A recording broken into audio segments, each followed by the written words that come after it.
आज बड़ा ही इंपॉर्टेंट एक चीज हम लोग करने वाले हैं इसके थ्रू, जिसमें क्वेश्चन आता है कि प्रूव √3 या √2 या √5 या 2 + √3 5 + √5 इज एन इर्रेशनल नंबर। बहुत इंपॉर्टेंट क्वेश्चन है और बहुत बेहतरीन तरीके से सीखेंगे इसको कैसे प्रूव किया है।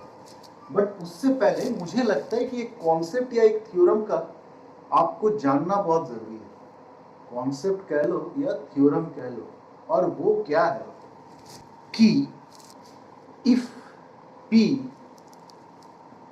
डिवाइड्स A², P कैसा नंबर है भाई? P prime number. A कैसा नंबर है? A is any positive integer, यानी कि provided P is prime, A is any positive integer, if P divides A², then P also divides A।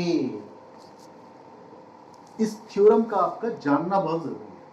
Example के तौर पे अगर मैं समझाऊं, सपोज करो मैं कहता हूं कि 2 कैन डिवाइड 64, बोलो हाँ यार, एंड 64 इज व्हाट? 64 is 8 का square. That means 2 divides 8 square, कर देगा divide. Then 2 can also divide 8, 2 can also divide 8, बोलो हाँ या ना, बहुत बड़ी बात तो नहीं बोल रहा है। अगेन और कोई एग्जांपल है, 3 डिवाइड्स 36, दैट इज 6 का स्क्वायर।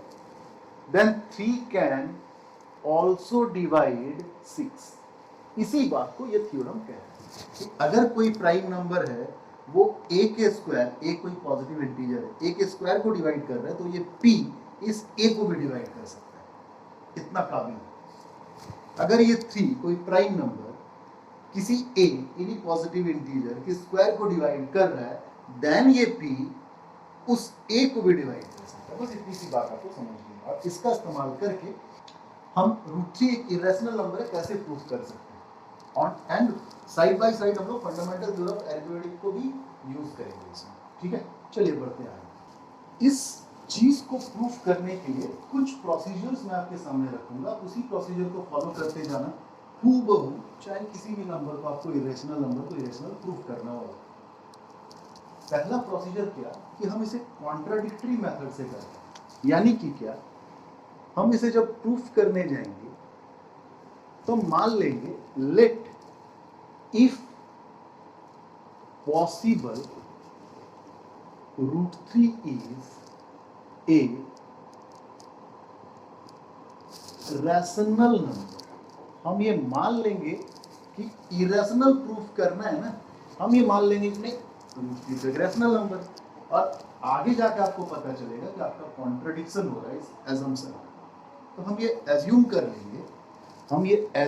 लेंगे कि √3 एक रैशनल नंबर है। तो अगर √3 एक रैशनल नंबर है, then this √3 can be written in the form of p/p और a/b, where this b is not equal to 0 and a and b are integers such that they have no other common factor other than 1। √3 अगर a/b के form में है और ये a/b सबसे simplest form में है, तो जरूर a और b के बीच सिर्फ कॉमन फैक्टर 1 ही हो सकता है। ये हमारा एजम्पशन के दौरान निकला। अब क्या करो, आप इसको स्क्वायरिंग करो।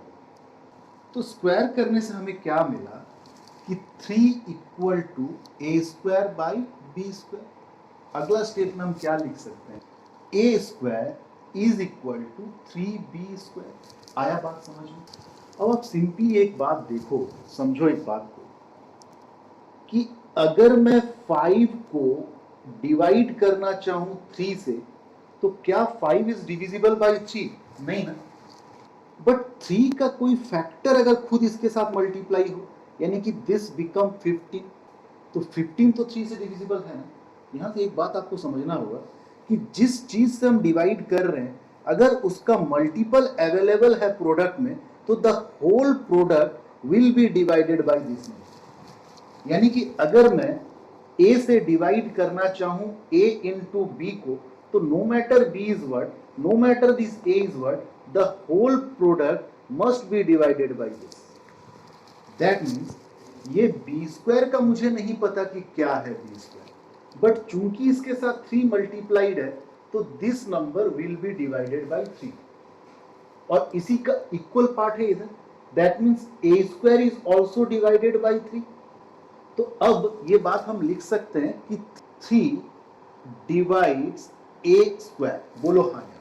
अब ये थ्योरम क्या कहता है, इससे पहले जो थ्योरम हमने लिखा था कि जब 3 ए स्क्वायर को डिवाइड करेगा दैट मीन्स 3 डिवाइड्स ए। इसको आप इक्वेशन 1 मान लीजिए। स्टेप बाय स्टेप करते हैं। इसके बाद वाले पार्ट में हम क्या करेंगे, ये जो ए है ना, let A is equal to 3 into C. चूंकि √3 को प्रूफ करना है इसलिए हम 3 मल्टीप्लाई करके एक कोई सी इंटीजर लेंगे, सी इज एनी इंटीजर। अगर हम √2 को प्रूफ कर रहे होते तो हम इस स्टेप में मानते कि a इक्वल टू 2c। अगर हम √5 को प्रूफ कर रहे होते तो हम लिखते कि a इक्वल टू 5c। तो अगर a इक्वल टू 3c मान ले, where c is any integer, मैं सारा स्टेप्स नहीं लिख रहा हूँ, आप पॉज करके लिख सकते हैं, मैं बोल रहा हूँ। Then from this equation we can write as a square that is 3c square is equal to 3b square. That means 3c square क्या बनेगा भाई, 9c square equal to 3b square. 3 इसको डिवाइड करेगा 3 में, that means 3c square is equal to b square. Again वही बात कि मुझे नहीं पता c क्या है, c का स्क्वायर क्या है, बट चूंकि इसके साथ 3 मल्टीप्लाइड है तो ये पूरा नंबर जो होगा वो 3 से डिविजिबल होगा, और अगर ये 3 से डिविजिबल होगा तो इसी का इक्वल पार्ट है B square, this is also divisible by 3। तो हम ये लिख सकते हैं कि 3 डिवाइड्स बी स्क्वायर। तो थ्योरम से हम क्या देखे कि 3 can also divide B and this is your equation number 2।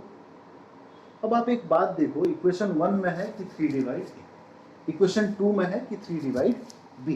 That means next step में हम ये कह सकते हैं कि 3 is a common factor of A and B.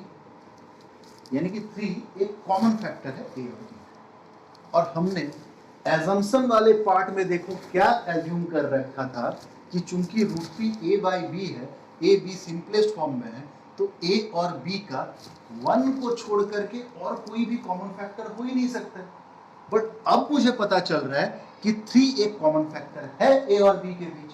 तो ये बात जो प्रूव हुआ और ये बात जो हमने एज्यूम करी एक दूसरे को कॉन्ट्रडिक्ट कर रहा है, and this contradiction arises because we assume the wrong thing.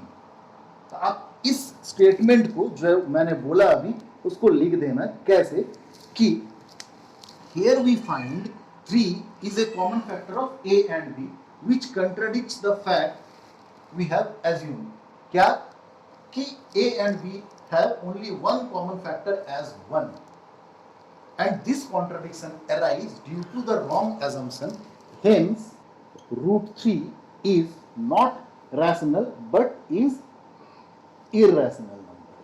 आया बात समझ में? तो थोड़ा सा वो थ्योरम और आपका फंडामेंटल थ्योरम ऑफ अरिथमेटिक से आप इस बात को प्रूफ कर सकते हो और इस तरह के क्वेश्चन बना सकते हो। अगर आप क्वेश्चन में पाएं कि √2 को प्रूफ करना है या √5 को प्रूफ करना है, लेट फॉर एग्जांपल √2 को प्रूफ करना है, तो आप करेंगे क्या? यहाँ पे आपको सिर्फ 2 एज्यूम करना है, ये बात ठीक है, सेम रहेगा। यहाँ पे क्या हो जाएगा? 2 हो जाएगा। Therefore a square equal to क्या हो जाएगा? 2b स्क्वायर हो जाएगा। 2b स्क्वायर में 2 होने के वजह से ये 2 से डिविजिबल होगा, तो ये भी 2 से डिविजिबल होगा। 2 डिवाइड्स a स्क्वायर, है ना? तो आप लिखेंगे इस तरह से कि 2 divides a square, hence 2 divides a। Again इस पार्ट में आप क्या करेंगे, late a equal to 3c था क्योंकि रूट 3 था, आपने इसको क्या करना है, late a equal to 2c। तो a इक्वल टू 2c अगर यहां प्रूफ आप पुट करेंगे तो क्या होगा, 2c स्क्वायर इक्वल टू, ध्यान से 2b स्क्वायर, है ना, मैं पूरा नहीं मिटा रहा, वन बाय वन जैसे जरूरत पड़ते जा रहा है। 2c square gives you 4c square and this is equal to 2b square. 2 इसको रिड्यूस कर देगा 2 में, hence 2c square equal to 2b square. तो ये स्टेप क्या बन जाएगा भाई, 2c square equal to b square, sorry. तो इस प्रोडक्ट में 2 होने की वजह से ये पूरा जो प्रोडक्ट होगा वो 2 से डिविजिबल होगा, ये 2 से डिविजिबल होगा, तो ये b स्क्वायर जो है वो भी 2 से डिविजिबल होगा। हेंस यहां से आपको और क्या पता चल रहा होगा फिर कि 2 डिवाइड्स b स्क्वायर, यानी कि 2 आल्सो डिवाइड्स b। तो इक्वेशन 1 में है कि 2 डिवाइड्स a, इक्वेशन 2 में है कि 2 divides b, therefore 2 is a common factor of a and b which contradict this fact कि a और b का 1 को छोड़ के और कोई कॉमन फैक्टर नहीं है, and hence this contradiction arise because we assume the wrong thing कि रूट 2 एक रैशनल नंबर है, नहीं, रूट 2 एक इरेशनल नंबर है, हेंस ट्रू। आया बात समझ में? बहुत ही आसान है, आप इसे सीखो, बार बार प्रैक्टिस करो, अलग अलग इरेशनल नंबर लेकर के तो बताओ मुझे, ठीक है। तो आज के वीडियो को यहीं पे खत्म करते हैं, आते हैं फटाफट से फिफ्थ पार्ट में, होपफुली वहां पे आपका ये चैप्टर का द एंड हो जाएगा। मजा आ रहा है? अगर मजा आ रहा है तो बताओ यार, शेयर करो, हाँ, चलो बाय बाय, टेक केयर।